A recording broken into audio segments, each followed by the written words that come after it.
ዩኒቨርሲቲ መቐለ ኮሌጅ ጥዕና ሳይንስ ምስ መንግስታውን ዘይመንግስታውን መዳርግቲ ኣካላት ብምትሕባር ኣብ ዝሓለፉ 5 ዓመት ኣብ ተጻዋራይነት ስርዓት ጥዕና ትግራይ ኣብ እዋን ቅልውላውን ሕውየትን እንታይ ከም ዝመስል ጽንዓት ኣሳሊጦም ነቲ ዝነበረ ጸገም ብምጽዋር ስርዓት ጥዕና ብዘለዎ ዓቕሚ ግልጋሎቱ ክቕጽል ዝገበሩ ናይ ሰብ ሞያ ጥንካረ ኢሎም ተመራማርቲ መጽናዕቲ ኣይተ መንግስቱ ሓጋዚ ብዙሕ ነገር ኢና ዳሃሲስና ካብ ኣመራርሓ ጀሚሩ ና WHO ቢልዲንግ ብሎክ ዝበሃል ኣሎ ኩሉ መዳዩ ማለት ሄልት ሲስተም ኢና ቃኒና እዩ ቁጥር ሓደ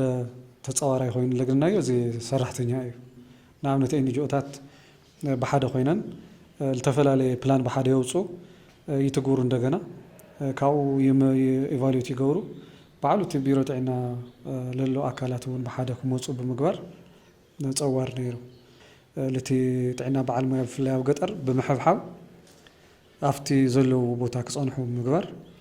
እሱውን ሓደና ጸዋርታ እሽሙ ነይሩ ብመሰረት እቲ መጽናዕቲ ኣብ ስርዓት ጥዕና ትግራይ ዘሎ ክፍተት ብምርዳእ ነዝመፁ ጸገማት ዝጻወርን ኣብ ሰብ ሞያ እንተይኮነስ ኣብ ትካላዊ ተጻዋራይነት ክህሉ ክስራሕ ከም ዝግባእ ይገልጹ ፖሊሲ ለውፁ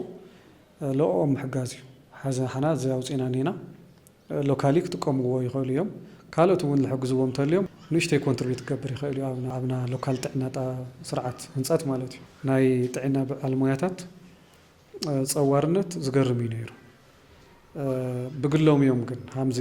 ስምዒቶም ህዝበይ ከገልግለለኒ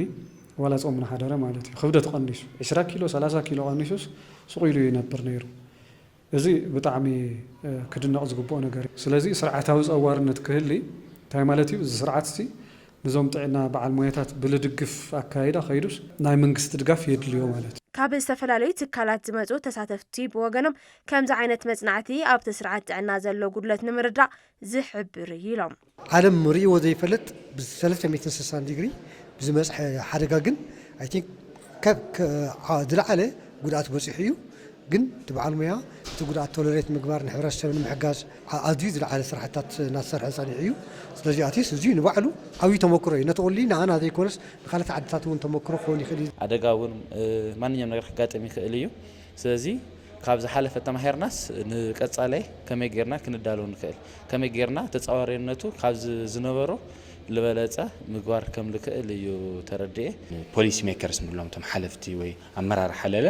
እንታይ ዓይነት መገድታት ክንጥቀም ይግብአና ልብል ናይ ፖሊሲ ብሪፍ እውን ስለለለዎ እቲ ሪሰርች መጽናዕ ጥራሕ ይኩነን ፖሊሲ ብሪፍ ኣለዎ ማለት ክግበር ዝግብኦ ኢሉ ዘቕምጦ ነገራትና ንሶም ድማ ወሰነ ንቐጸል ዘሎ ጊዜያዊ ኣድለይቲ እዮም ማለት እዩ